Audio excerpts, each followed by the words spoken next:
வீர முரசு விடுதலை போராட்ட வீரன் நம்முடைய பாட்டன் சுப்பிரமணிய சிவா.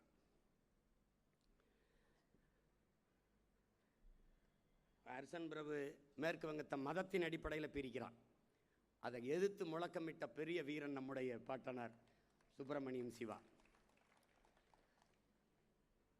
தர்ம பரிபாலன ஜமாஜம் என்று திருவனந்தபுரத்தில் தொடங்கி ஒரு அமைப்பை தொடங்கி முழக்கமிடுறார். விடுதலைக்கான முழக்கத்தை பேசுகிறார். பெரிய பேச்சாற்றல் கொண்டவனால தான் வீர முரசு என்று எல்லாராலும் போற்றப்படுறார். வீர முரசு என்று எல்லாராலும் போற்றப்படுறார். அங்கே பேச ஆரம்பித்தவொன்னே அவனை நாடு அந்த மாவட்டத்தில் இருக்கக்கூடாது, அந்த கேரளாவில் இருக்கக்கூடாதுன்னு விரட்டி விட்டுறாங்க. அங்கேருந்து இங்கே வரும்போது இங்கே ஒரு பாட்டை இருக்கான், நம்ம பாட்டேன். யார்? செக்கிழுத்த செம்மல் நம்முடைய பாட்டன் வாவு சிதம்பரனார். அவருடைய சுதேசி கப்பல் அந்த இயக்கம் அந்த இயக்கம் அவருக்கு ரொம்ப பிடிச்சிக்கிறது. சுதேசி கப்பல் இது. அதோட நட்பு பாராட்டி எப்படி சொல்கிறது, அப்படி ஒரு ரத்த உறவாயிடுறாங்க ரெண்டு பேர். இவங்க ரெண்டு பேருக்குமான விடுதலை நெருப்பிலே நெய்யை ஊற்றிக்கொண்டே இருக்கிறான். இன்னொரு பாவலன் யார்? நம்முடைய பாட்டன் பாரதி. மூணு பேரும் மச்சா மாமா உறவில் பழகிக்கிறாங்க.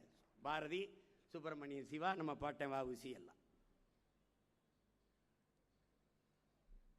அப்படிப்பட்ட பெரும் போராட்ட வீரன், விடுதலை வீரன் நம்ம பாட்டன் வஉசிக்கு 47 ஆண்டுகள் சிறை தண்டனை வந்துடுது.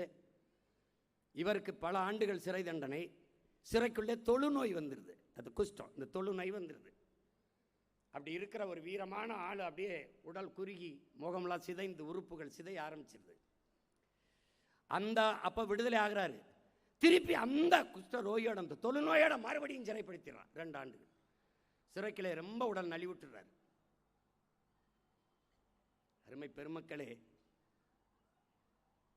என் அன்பு தம்பி தங்கைகளே, கற்பனை செய்து கூட பார்க்க முடியாது. நீங்கள் அந்த சுப்பிரமணியம் சிவா நம்முடைய பாட்டன், சிறையிலிருந்து வாவு சிதம்பரனார் என்ற நம்முடைய பெருமைக்குரிய பாட்டன், மாடு கூட இழுக்க திணறுகிற செக்கை இந்த மண்ணின் விடுதலைக்காக இழுத்த ஒரு மகான் சிறையிலிருந்து விடுதலை வரும்போது ஒருத்தங்கூட வரவேற்க போகவில்லை என்பது இந்த நிலத்தில் அதைவிட ஒரு துரோகம் இருக்கான்பார்.